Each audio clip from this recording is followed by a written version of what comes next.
오늘 성례주일을 맞이해서 오늘 우리가 함께 읽은 이 본문 말씀을 중심으로 해서 세례 그 이후라고 하는 제목으로 말씀의 은혜를 나누려고 합니다. 자, 우리 모두는 오늘 이 시간에 예배에 참여한 우리 모두는 대부분이 세례를 받은 세례 교인들입니다. 자, 그러면 세례를 받은 이후, 그 이후에 어떤 변화가 있어야 될 것인가? 이것을 우리가 한번 오늘 본문 말씀을 통해서 한번 생각을 해보고, 만약에 우리에게 그러하지 못함이 있다면 우리가 하나님 앞에 회개의 영을 간구해서 우리가 회개해야 되겠고, 또 더욱더 그러한 세례 이후의 삶으로 무장되어진 삶을 살아갈 수 있도록 하나님 앞에 또 힘과 지혜와 능을 달라고 간구하는 저와 여러분들이 되어야 되겠습니다. 자, 세례 그 이후 우리가 어떻게 변화되어져야 되고 우리의 세례 이후의 삶이 어떠해야 될 것인가? 오늘 하나님은 바울을 통해서 고린도전서 10장과 11장에서 긴 말씀을 통해서 우리에게 말씀을 해주고 있습니다. 자, 먼저 오늘 우리는 세례의 의미를 한번 생각해 보려고 합니다. 자, 세례를 받으셨기 때문에 모두가 세례의 의미를 다 아실 겁니다. 세례가 무엇인지, 세례가 가지고 있는 그 담겨있는 세례 속에 담겨있는 의미가 무엇인지 여러분들 아마 다 아실 겁니다. 자, 그러면 우리가 한번 생각을 해보려고 합니다. 자, 오늘 본문 말씀 1절부터 4절까지의 소리 한번 생각을 해보려고 하는데요. 오늘 본문의 말씀에 보면 1절에 다 구름 아래 있고 바다 가운데로 지나며 모세에게 속하여 다 구름과 바다에서 세례를 받았다 그랬습니다. 자, 세례를 말씀하고 있죠. 자, 그런데 그 세례가 구름과 바다 가운데서 받았다라고 말씀합니다. 여기 바다는 뭘 의미하느냐 하면 홍해를 의미하지요. 이스라엘 백성들이 출애굽해서 가나안을 가기 전에 제일 먼저 건너야 했던 관문인 홍해입니다. 하나님께서 기적으로 홍해를 가르셔서 마른 땅으로 건너가게 하셨던 그 홍해, 그것을 지금 바다라 바울은 이야기하면서 바다 가운데 세례를 받았다 말합니다. 마치 바다 가운데 세례를 받았다는 이 말씀에 담겨있는 의미가 뭐냐 하면 이 바다를 건너감으로 이스라엘 백성들이 인간의 힘으로 할 수 없었던 그 일을 경험함으로 새로운 구원과 생명을 얻었다는 것을 상징하는 내용이 바로 바다를 건넘이지요. 그러나 반대로는 이 바다를 인간의 힘으로는 건널 수 없는데 하나님이 그 바다를 가르시고 건너게 하신 생명과 함께 애굽 사람, 이집트 사람들에게는 그 물이 다시 합쳐짐으로 그들이 그 물에, 바닷물에 수장되어져서 죽임을 당하는 죽음을 상징하고 또 의미하고 있는 곳이 홍해 같은 바다입니다. 하나의 바다이지만 생명을 의미하고 죽음을 의미한다는 겁니다. 그것을 바울은 바다 가운데서 세례받았다라고 오늘 본문에서 표현을 합니다. 로마서 6장에 가서 보면 하나님께서는 바울을 통해 또 이렇게 말씀을 하지요. 우리가 예수 그리스도와 합하여 세례를 받은 것은 그의 십자가에서 우리가 함께 죽었음을 의미한다라고 말합니다. 그래서 우리가 예수 그리스도와 함께 장사 지낸 바 되어 우리들도 예수와 함께 세례를 받음으로 우리의 옛사람은 죽었다라고 말합니다. 세례와 죽음을 같이 이야기합니다. 그리고 같은 로마서 6장에서 우리가 예수 그리스도와 함께 합하여 세례를 받음으로 그의 부활하심을 따라 우리들도 새 생명 가운데 살아났느니라 말씀을 합니다. 그러면서 세례를 생명과 연결시킵니다. 오늘 바울은 이제 고린도서에 와서는 그 세례를 바다라고 하는 이미지와 연결시키면서 생명과 죽음의 이미지로 역시 동일하게 우리에게 말씀을 해줍니다. 세례는 무엇입니까? 세례는 저와 여러분들의 옛사람은 죽었고 이제 우리는 세례를 받음으로 새 사람이 되었습니다. 새 사람으로 살겠습니다라고 하는 신앙의 고백과 선포가 담겨있는 예식이 바로 세례입니다. 한번 따라서 해보십시다. 세례는 나의 옛사람이 죽었고 내가 새 사람 되었음을 고백하는 것입니다. 그렇게 받아들이고 믿으십니까? 아멘. 자, 그런데 여러분들 여기서 우리가 한 가지 주목해 보아야 할 말이 하나 있습니다. 바다를 이야기하고 또 뭘 또 한 가지 이야기하고 있지 않습니까? 구름을 이야기하고 있습니다. 구름. 자, 구름은 뭐겠습니까? 이스라엘 백성들이 출애굽을 해서 광야 40년을 다니는 동안 하나님께서 불, 구름 기둥으로 이스라엘 백성들을 때로는 보호하시고 때로는 리드해 나가며 인도해 나가시고 또 때로는 하나님이 지금 여기 좌정하여 계셔서 임재하셔서 너희를 다스리고 계신다라고 하는 하나의 상징적인 어떤 그 형태가 형상이 바로 구름 기둥이었습니다. 오늘 본문에서 바울이 말하는 바로 그 구름은 바로 그 구름이었습니다. 그런데 왜 세례와 함께 바다를 이야기할 때 바다는 물속에 수장되어져야 되는데 다시 살아나서 생명과 죽음의 의미를 담고 있는 세례를 이야기한다. 얼른 이해가 되어지는데 그 구름과 세례가 도대체 무슨 연관이 있을까 우리는 고민하지 않을 수 없습니다. 오늘 성경은 분명히 말씀하지 않습니까? 1절 하반절에 보면 다 구름 아래 있고 바다 가운데로 지나며 모세에게 속하여 다 구름과 바다에서 세례를 받았다라고 말합니다. 세례받는 것이 바다 가운데서만이 아니라 구름과 바다에서 세례를 받았다라고 말합니다. 분명히 구름과 세례는 연관이 있습니다. 어떤 연관일까요? 조금 전에 말씀드린 것처럼 구름이 상징하는 의미가 뭐였습니까? 하나님의 지키심, 하나님의 인도해 가심, 하나님의 통치하심이었습니다. 그런데 그 의미가 있는 구름을 세례와 연결시킨 답은 그럼 뭐겠습니까? 세례 받았다라고 하는 것은 내가 하나님의 보호하심 아래 있고 하나님의 인도하심을 받아야만 되고 하나님의 통치하심, 다스리심 안에 살아야만 한 존재 되었음을 고백하는 것이 세례입니다. 믿으십니까, 여러분? 이것이 바로 세례 그 이후의 삶입니다. 목사를 통해서 교회의 법도를 따라서 성부와 성자와 성령의 이름으로 물 세례를 받는 것, 하나님, 나의 옛사람은 이제 죽었습니다. 내가 이 세례를 바람으로 이제 내가 새로운 피조물 새 사람이 되어 새로운 인생을 살겠습니다. 그런 의미와 결단으로 끝나는 것이 아니라 실제로 하나님의 인도하심, 하나님의 다스리심, 앞을 알 수 없는 광야길을 헤쳐나가야 할 인생길에서 하나님의 그 통치하심에만 전적으로 의지하고 신뢰하고 나아가겠습니다 라고 하는 고백과 선언이 담겨있는 예식이 세례식입니다. 세례의 의미는 그러므로 이 두 가지를 합쳐야 되는 겁니다. 하나님, 내가 세례를 받음으로, 이 물세례를 받음으로 나의 옛사람은 죽었고 내가 새 사람 되어 예수 그리스도와 함께 살아난 살리심을 받은 새로운 생명으로 살겠습니다.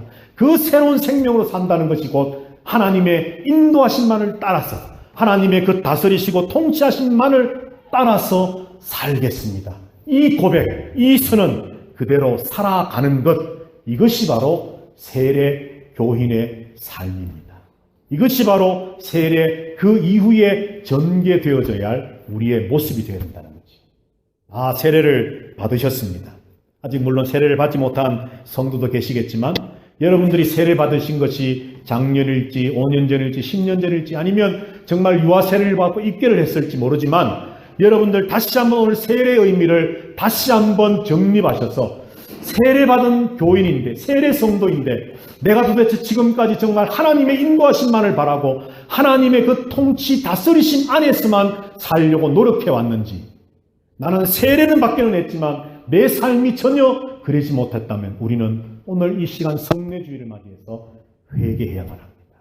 그리고 하나님 앞에 힘을 달라고 능을 달라고 그런 삶을 살아갈 수 있도록 도와달라고 하나님 앞에 간구하는 저와 여러분들 될 수 있게 되기를 주님의 이름으로 축복합니다. 자, 여기 한 가지 또 있습니다. 세례와 함께 바울은 성찬을 이야기하고 있죠.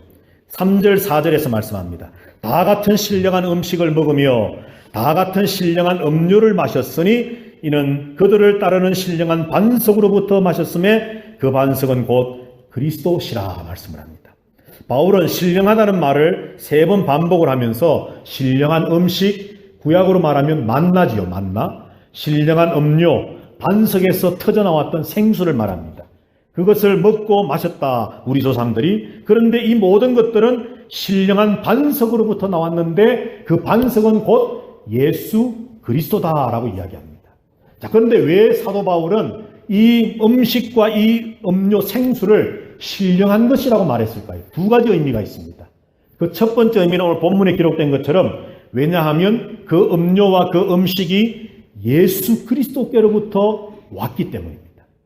그것이 신령한 이유는, 여기 신령하다는 이 말은 영적이다 이 말이죠. 더 자세하게는 성령 하나님께 속한 음식이고 생수다라고 하는 말입니다. 왜 똑같은 음식이고 똑같은 물인데도 왜 그것이 영적인 것이고 왜 그것이 성령 하나님께 속한 것이냐? 바로 하나님께로부터 왔기 때문입니다. 예수 그리스도께로부터 왔기 때문입니다. 그리고 또 한 가지 의미가 뭐냐 하면, 본문에 기록되어 있지 않지만 신령하다, 영적인 것이다 라고 말하면 반대되는 것이 있겠죠. 뭐겠습니까? 영적인 것에 반대되는 건 뭐겠습니까? 육적인 것이죠.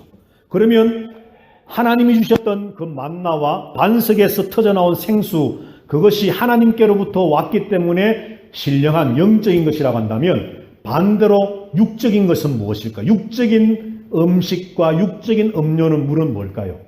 바로 만나를 먹고 이스라엘 백성들이 뭘 했는가를 우리가 기억해내면 답은 나옵니다. 만나를 처음 가지고서는 이야 신기하다고 먹었습니다. 감사하게 먹었죠. 그런데 그 만나를 먹는 시간이, 날짜가 계속 진행될수록 이스라엘 백성들의 마음속에 이런 마음이 들고 그것을 실제로 하나님 앞에 원망 불평하기 시작했습니다. 하나님, 예를 들어서 하늘에서 내리는 이 쌀가루 같은 밀가루 같은 이 가루로만 떡을 만들어 먹는 걸로는 이제 더 이상 질립니다. 하나님, 우리에게 고기를 주십시오. 하나님, 성경에 보면 마늘과 부추와 생강과 수박을 주십시오. 요구합니다. 자, 그게 뭡니까, 여러분? 하나님께로부터 공급되어지는 것만으로 만족하지 못하고 감사하지 못하고 내가 갈망하고 내가 욕망하고 내가 내게 있어야 되겠다라고 생각하고 있는 그것들을 주장하는 것, 그것과 반대되는 것을 하나님은 오늘 바울을 통해 신령한 음식과 음료라고 말씀하고 있습니다. 여러분, 성찬에 참여한다는 것은 고린도전서 11장에서는 주의 죽으심을 기념하여 다시 오시는 그날까지 주의 죽으심을 기념하여 우리가 성찬에 참여하는 것이라 말씀을 하고 있지만, 오늘 10장 3절 4절 말씀에 보면 신령한 음식을, 신령한 음료를, 주님의 살과 피를 기념하는 이 떡과 포도주잔을 나누는 성찬에 참여한다는 것은 바로 주님이 공급해 주시는 그것으로 만족하며 내 욕심과 내 갈망과 내 욕망과 세상적인 모든 것들을 내려놓고, 역시 세례와 마찬가지로 주님의 인도하심과 주님의 다스리심 안에서만 사는 사람 되겠습니다라고 새롭게 매 성찬에 참여할 때마다 결단하는 것이 바로 성찬의 동참함입니다. 그래서 하나님은 바울을 통해서 왜 굳이 성찬을 이야기하면서 구약의 이야기를 가져와서 그것을 신령한 음식, 신령한 음료, 신령한 반석 예수 그리스도께로부터 나왔다라고 말씀을 기록하고 있느냐 하면 바로 그러한 메시지를 우리에게 주시기 위함이라는 거죠. 세례와 세례 받은 자가 함께 동참하는 성찬식은 같은 의미가 있습니다. 하나님의 인도하심과 하나님의 다스리심 안에 나는 살겠습니다. 그런 삶을 살아갈 수 있도록 하나님, 오늘 이 시간 이 성례주일에 세례와 성찬을 통해 다시 한번 내게 영적 힘과 능력을 부어주십시오.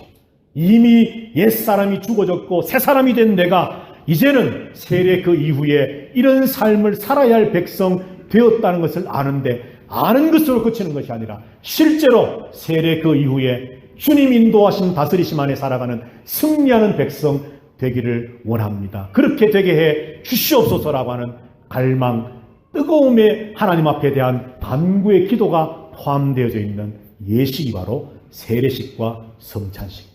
그래서 올해도 마찬가지고 내년도 마찬가지고 저와 여러분 이 땅에 살아가는 신앙생활 하면서 살아가는 가운데 세례식을 함께, 이미 우리는 세례받아서 다른 성도들 세례받을 때 그들을 축복하며 격려할 때에, 또 우리가 성찬에 참여할 때에 이 의미를 우리가 바로 알고 내가 세례받은 자답게 살고 있는지, 하나님의 그 인도하심, 하나님의 그 다스리심 안에 진정한 성도답게 살고 있는지를 나도 점검하고 형제 자매들도 함께 격려하고 함께 점검해서 살아갈 수 있는 저와 여러분들 모두가 될 수 있게 되기를 주님의 이름으로 축복합니다. 이것이 바로 세례의 의미고 성찬의 의미인데요. 자, 오늘 이제 5절부터 11절 말씀에 보면 본보기라고 하는 말씀이 나옵니다. 6절 말씀에 보면 이러한 일은 우리의 본보기가 되어 우리로 하여금 그들이 악을 절개한 것 같이 절개하는 자가 되지 않게 하려 함이니 11절 말씀에 그들에게 일어난 이런 일은 본보기가 되고 또한 말세를 만난 우리를 깨우치기 위하여 기록되었느니라 말씀을 합니다. 본보기.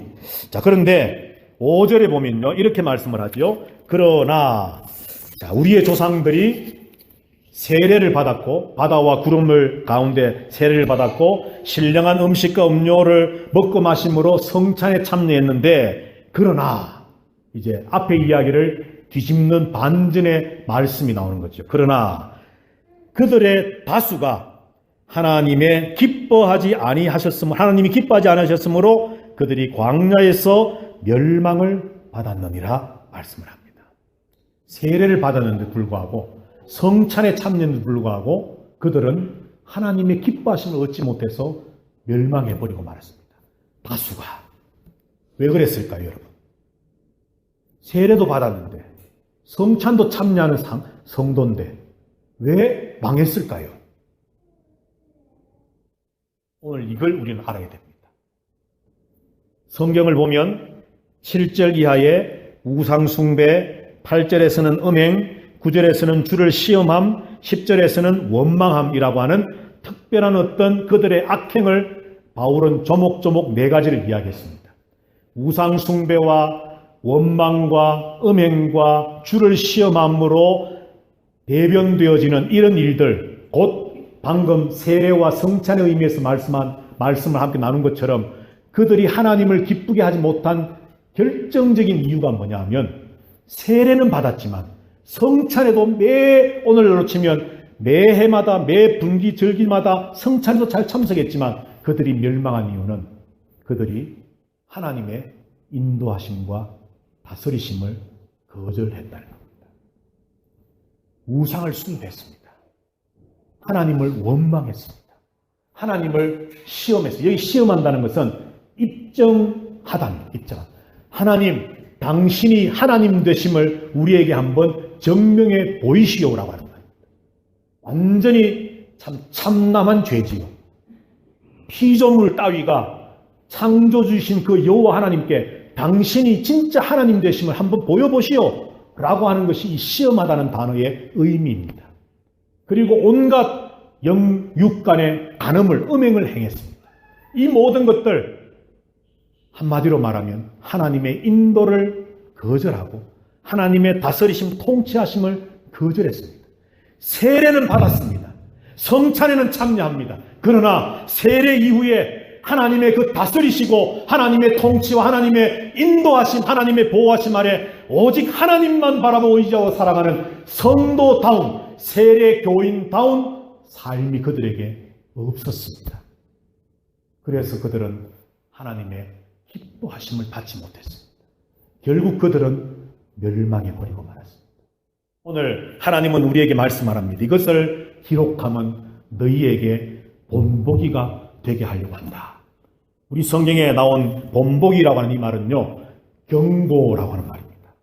구약의 이스라엘 백성들에 관한 이야기, 참 해피엔딩이 되지 못한 이 이야기를 기록해 놓은 이유는 너희에게 경고해 주기, 미리 알려주기 위함이라는 거죠. 11절에 뭐라고 말씀합니까? 우리 한번 11절 말씀을 같이 한번 읽어보십시다. 다 같이 시작. 그들에게 일어난 이런 일은 기록되었느니라. 아멘. 자, 그들에게, 이스라엘 백성 조상들에게 일어난 이런 모든 일들은 세례도 받았고 성찬도 참여했었지만 결국 하나님의 인도와 다스리심을 거절하고 외면하고 대항함으로 결국 광야에서 멸망한 이런 일은 우리에게 본보기가 되고, 또 이유를 말씀하지요. 말세를 만난 우리를 어떻게 하시기요? 깨우치기 위해서 기록하셨다는 겁니다. 뭘 깨우치는 거겠습니까? 세례 받았지만 성찬에도 참여하지만 너희들 하나님의 인도하심과 다스리심 안에 살지 않으면 너희도 멸망할지 모른다라고 하는 것을 깨우치기 위함입니다. 왜 그럴까요? 바로 12절에서 그렇게 말씀합니다. 12절 다 같이 읽어보십시다. 시작. 그런즉 선줄로 생각하는 자는 넘어질까 조심하라. 다 암송하시는 말씀이잖아요. 주로 언제 우리가 이 말씀 사용합니까? 좀 약간 교만해 보이는 사람 보면 교만하면 안 됩니다 하기가 좀 혹시 시험에 들까봐 성경 말씀 인용하면서 형제님, 자매님 선줄로 생각할 때 우리는 조심해야 됩니다. 뭐 이러면서 아주 유하게, 그러나 속으로는 야, 너 교만하면 죽어, 이런 마음을 품으면서 이렇게 할 때가 있잖아요. 그런데 사실 이 말씀이 기록된 문맥을 지금 이제 우리가 보고 있는 것처럼 이 말씀의 의미는요, 세례 받았다고 이제 됐다라고 생각하는 사람 멸망할지도 모르니까 조심하라는 겁니다. 자, 여러분들 묻겠습니다. 세례 받았다고 구원 받습니까? 물세례. 물세례 받으면 다 천국 가고 구원 받습니까? 아멘요? 아니요. 죄송합니다. 제가 좀 가는 뒤가 있어가지고. 노입니다, 노. 물세례 받았다고 천국 가는 거 절대 아닙니다, 여러분. 물세례는 조금 전에 말씀드린 것처럼 나는 옛사람 죽었고 새사람 되었습니다. 하나님의 인도하심과 다스리심을 따라 살겠습니다라고 하는 우리의 신앙의 고백을 하나의 예식으로, 마치 신랑 신부 선남 선녀가 만나서 평생을 부부의 인연을 맺어서 살기를 원해서 결혼식을 해서 반지를 주고받고 많은 하객들, 군중들, 회중들 앞에서 이제 우리가 이제 부부가 되었습니다라고 하는 것을 표현하고 나타내는 그 결혼식을 하는 것처럼 세례식, 세례 받음은, 물세례 받음은 내가 이런 성도 되었습니다라고 하는 내 신앙이 실제가 되었다는 것을 여러분도 지켜봐 주십시오라고 하는 하나의 예식입니다. 그 물세례 받았다고 구원받는 게 아닙니다.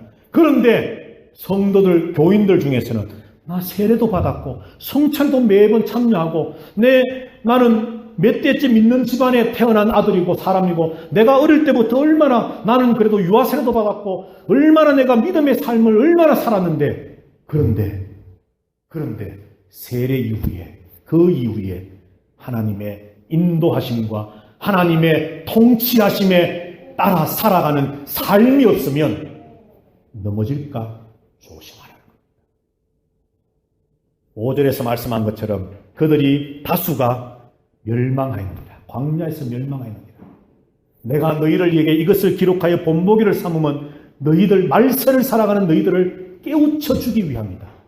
바로 섰다고 생각하는, 세례 받았고 성찬에 참여하고 어떤 종교적인 것들에 참여했다고 종교성을 가지고 있다고 구원받은 줄로 착각하지 말고 멸망할지도 모른다는 것을 늘 염두에 두고 고민하며 살아라.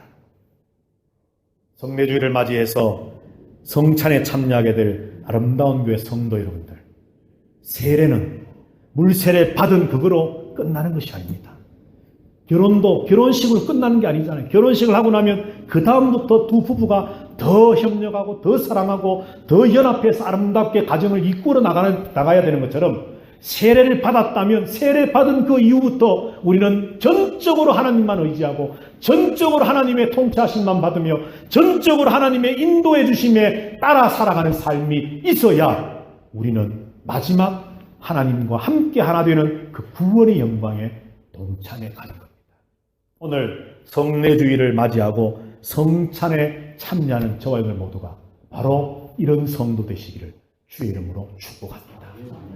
자, 그래서 하나님은 마지막으로 우리에게 방심하지 말고 하나님만 의지하라 말씀을 합니다. 방심하지 말고 하나님만 의지하라. 방심하지 말라는 것은 12절에 방금 보았던 것처럼 선줄 생각하는 자는 넘어질까 조심하라 하는 말씀에서 우리가 보았고요. 이제 13절에서 하나님만 의지하라는 것을 다시 한번 우리에게 말씀해 줍니다. 13절 우리 한번 다 같이 읽어보십시다. 시작. 사람이 감당할 시험 밖에는 너희가 당한 것이 없나니 오직 하나님은 미쁘사 너희가 감당하지 못할 시험 당함을 허락하지 아니하시고 시험 당할 즈음에 또한 피할 길을 내사 너희로 능히 감당하게 하시느니라. 아멘. 할렐루야. 아멘. 참 좋은 말씀입니다. 우리가 암송도 하잖아요. 어려울 때 이 말씀을 암송하면 하나님께서는 우리가 감당할 시험을 허락지 아니하시고 또 시험 당할 쯤에는 피할 길을 내시고 우리로 하여금 감당해. 아멘 주여 믿습니다. 우리가 정말 위로가 되는 말씀 맞습니다. 주님. 그런데 이 말씀을 우리는 오늘 전체 세례와 성찬이라고 하는 그 조명 아래서 이 말씀을 함께 보고 마치려고 합니다. 오늘 13절 말씀은 세 문장으로 되어 있습니다. 첫 번째 문장은 사람이 감당할 시험 밖에는 너희가 당한 것이 없나니 라고 하는 말씀이죠. 자, 그런데 우리 성경에 사람이 감당할 시험 밖에는 너희가 당한 것이 없나니 할 때에 그 감당할 시험 밖에 할 때 감당하다는 말이 나와 있죠. 두 번째 문장은 오직 하나님은 미쁘사 너희가 감당하지 못할 시험 당함을 허락지 아니하신다 할 때에 감당하지 못한다 할 때 또 감당한다는 말이 또 한 번 등장을 하고요. 세 번째 문장이 뭐냐면 시험 당할 즈음에 또한 피할 길을 내사 너희로 능히 감당하게 하시느니라. 이렇게 또 감당이라는 말이 감당한다는 말이 나오면서 세 문장에 감당한다는 말이 똑같이 나옵니다. 그런데 우리 한글 성경에는 다 감당한다로 번역을 했지만 헬라어 원어는 세 개의 단어가 다 각각 다른 단어입니다. 자, 첫 번째 문장 사람이 감당할 시험 밖에는 너희가 당한 것이 없다. 이 말을요 헬라어 원문 그대로를 직역을 해서 여러분들에게 말씀을 드리면 시험이 너희를 장악하지 못한다 이 말입니다. 그러니까 여기 감당한다로 번역된 이 말은 지배한다, 장악한다, 소유한다 이 의미를 가지고 있는 영어로 하면 have, 에스파뇰로 하면 tener 동사입니다. 시험이라고 하는 여기 시험은 temptation인데 유혹인데 마귀가 주는 그런 어떤 유혹과 공격과 그런 어떤 악한 것들인데 그것이 우리를 장악하지 못한다 이 말입니다. 자, 이 말 속에 담겨있는 의미가 뭐겠습니까? 실제로 우리를 지배하고 장악하고 소유하는 분이 누구라는 겁니까? 하나님이라는 겁니다, 여러분. 아무리 태산같이 커 보이는 시험이 있고 시련이 있고 역경이 있어도 그것이 결코 우리를 장악하고 지배하지 못하도록 하나님은 하시겠다는 거예요. 왜? 우리의 주인이 하나님이시기 때문입니다. 믿으십니까, 여러분? 세례와 성찬의 의미가 뭐였습니까? 옛사람이 죽고 새사람이 되었습니다. 그리고 하나님의 인도와 다스리심을 받는 삶 살겠습니다. 고백하고 결단하는 것이 세례와 성찬이라고 한다면 오늘 이 13절의 이 말씀은 단순히 인생이 고달프고 힘들 때 주여 좀 나를 건져주시고 도와주시고 피할 길을 내시고 빨리 이 시련의 고통을 그치게 해주십시오. 이런 의미도 맞지만 너의 주인은 나다는 것을 말씀하는 말입니다. 네가 당하고 있는 그 고통이 너를 지배하는 주인이 아니고 내가 바로 그 고통마저도 다스릴 수 있는 컨트롤하는 내가 너의 주인이다. 내가 너를 인도하고 있고 내가 너를 다스리고 있다는 말씀이 13절 첫 번째 문장의 의미입니다. 여러분 세례 받으셨지요? 세례 받은 이후에 삶을 사시지요? 때로는 우리에게 시련이 올 수 있습니다. 그러나 우리가 잊지 말아야 될 것은 나의 주인은 나를 움직여 나가는 것은 지금 어떤 그 현상이 아니라 하나님이심을 굳게 믿으시기를 주님의 이름으로 축복합니다. 두 번째 문장입니다. 오직 하나님은 미쁘사 신실하사 너희가 감당하지 못할 시험 당함을 허락하지 아니하신다 그랬습니다. 신실하신 하나님께서는 우리가 감당하지 못할 시험 당함을 허락지 아니하신다. 이 말은 또 좀 정리해서 보면 여기 감당한다. 두 번째 감당한다는 말은 할 수 있다는 말입니다. poder, able, A-B-L-E 할 수 있다. 이 말입니다. 그러니까 신실하신 미쁘신 하나님께서는 우리가 할 수 있는 우리가 커버할 수 있는 감당할 수 있는 할 수 있는 시험만 우리에게 허락해 주신다는 겁니다. 혹시 여러분들 중에서 하나님 왜 내게 이렇게 큰 시험을 주십니까? 생각하시면서 왜 why me? 어떤 분이 지은 책 이름처럼 왜 내게 이제 생각하지 마십시오. 내가 이만한 것을 할 수 있으니까 내게 주셨구나. 만약에 여러분들 목사님 저는요 신앙생활하는 가운데 별 시련도 없고 시험도 없고 역경도 없고 유혹도 없고 정말 편했습니다. 그런데 여러분 아멘 할렐루야 좋은 일이지요. 한편으로 생각하면 조금만 뭔가 큰 걸 주면 우리는 그 사람은 획가닥 넘어갈 사람이에요. 그러니까 하나님이 그런 걸 허락을 안 하시는 겁니다. 그렇게 생각하세요. 오늘 본문이 말씀이 우리에게 주는 메시지가 그겁니다. 너무 큰 것이 내게만 오는 것 같아요. 여러분들, 오늘 하나님은 말씀합니다. 내가 볼 때 너는 이것을 할 수 있기 때문에 내가 주는 거야. 말씀합니다. 다시 말해 우리를 향한, 나를 향한 하나님의 믿음이 담겨져 있는 겁니다. 제가 늘 말씀하지만 나만 하나님을 믿는 것이 아니라 하나님도 나를 믿으십니다. 여러분. 믿으십니까? 그래서 고난이 닥쳐지면, 유혹이 오고 시련이 오고 역경이 오면요, 땅을 치면서 하나님 왜 내게 이러지 마시고, 아, 하나님이 나를 믿으시는구나. 내가 또 이것을 할 수 있구나. 그래서 하나님이 이런 것을 내게 주셨구나. 그렇게 이겨내십시오. 자, 마지막 세 번째 문장이지요. 시험 당할 즈음에 또한 피할 길을 내사 너희로 능히 감당하게 하시느니라. 마지막 세 번째 감당하다. 이 말은요, 포기하지 않고 견딘다라고 하는 의미입니다. 포기하지 않고 견딘다. 그러니까 헬라어는, 우리나라 성경은 다 아까 말씀드린 것처럼 똑같이 감당했지만 헬라어가 세 개의 동사가 전부 다 다른 동사입니다. 첫 번째는 소유한다, 지배한다. 두 번째는 할 수 있다. 세 번째는 견디다. 인내하고 견디고 포기하지 않는다. 자, 그래서 세 번째 문장도 좀 잘 이렇게 다 가다듬어 보면요, 시험 당할 그때에 피할 길을, 여기 피할 길도 사실은 살리다입니다. 출구입니다. 출구.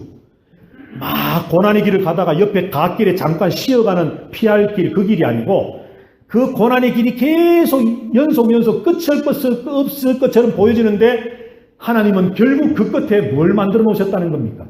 출구를 만들어 놓으셨다는 겁니다. 그래서 여러분들 왜 고난의 끝이 있다, 왜 여러 가지 왜 터널 끝이 있는 것처럼 우리 그런 말 하잖아요. 사실 성경에 지금 그렇게 말씀을 한 겁니다. 고난 당할 즈음에 또한 출구를 미리 만들어 놓으시고 너희로 능히 포기하지 않고 인내하며 견디게 하셨다라고 말씀합니다. 누구 때문에? 우리의 주인 되신 하나님 때문에. 오늘 이것을 하나님은 바울을 통해 세례와 성찬에 연결해서 말씀합니다. 시험이 있고 시련이 있고 역경이 있고 아픔이 있을 때에 그것이 결코 너의 주인이 되지 못할 것이다. 너의 유일한 주인은 나 여호와 하나님이다. 너희가 세례받을 때 결단했던 것처럼, 성찬에 참여할 때마다 결단하는 것처럼, 그래, 옛사람이 죽고 새사람이 되었으니 너는 나만 바라보고 나만 의지하고 나만 나의 인도하심을 바라보고 내 다스리심을 따라 너는 살아라. 결코 너의 주인은 지금 그 상황이 아니라 나 여호와 하나님이다. 내가 너에게 이런 것까지라도 허락하는 것은 너는 할 수 있기 때문이다. 그러므로 너는 나만 의지하고 마지막 출구를 바라보면서 그 출구에 이제 마침내 나올 때에 그 영광에 참여할 하나님이 예비해 두신 그 은혜와 복을 소망하면서 힘들지 하도 한다. 참아라. 견뎌라. 포기하지 말아라. 왜? 내가 너의 위로자가 되어주지 않느냐. 하나님은 말씀합니다. 사랑하시는 아름다운 교 성도 여러분들, 세례교인은 세례교인답게 살아야 됩니다. 그리스도인은 그리스도인답게 살아야 됩니다. 집사는 집사답게, 안수집사는 안수집사답게, 권사는 권사답게, 장로는 장로답게, 목사는 목사답게, 다시 우리 모두를 합쳐서 성도는 성도답게 살아야 됩니다. 조금 어렵다고 그것이 전부인장 무너지고 처지고, 하나님 이걸로는 안 되겠습니다. 고기를 좀 주세요. 하나님 만나만은 안 되겠습니다. 이건 만족 못합니다. 하나님 목말라 죽겠습니다. 하나님 정말 하나님 살아계신지 좀 보여주십시오. 하나님이 정말 하나님이다 입증해 주십시오. 하나님 계속 이렇게 나가시면 나는 종교를 바꿀래요. 여러분들 그러지 마시고 세례 받으셨다면, 하나님 앞에 믿음으로 살겠다고 결단하셨다면 그때의 감격과 모든 것들을 추억하셔서 지금 이 순간 때로는 어떤 유혹과 시험이 있다 할지라도, 역경이 있다 할지라도, 광야가 내게 닥쳐진다 할지라도 하나님만 바라보고 나가겠습니다. 하나님만 의지하고 나가겠습니다. 하나님 그 다스리심 앞에 순종하며 나가겠습니다. 그렇게 끝까지 세례 위의 삶도 동일한 삶이 되어서 여러분 출구를 이제 막 나오면 정말 찬란한 빛의 영광에 저와 여러분이 서게 될 것입니다. 우리 모두가 그 대열에서 한 사람도 나고자가 없게 되기를 주님의 이름으로 축복합니다.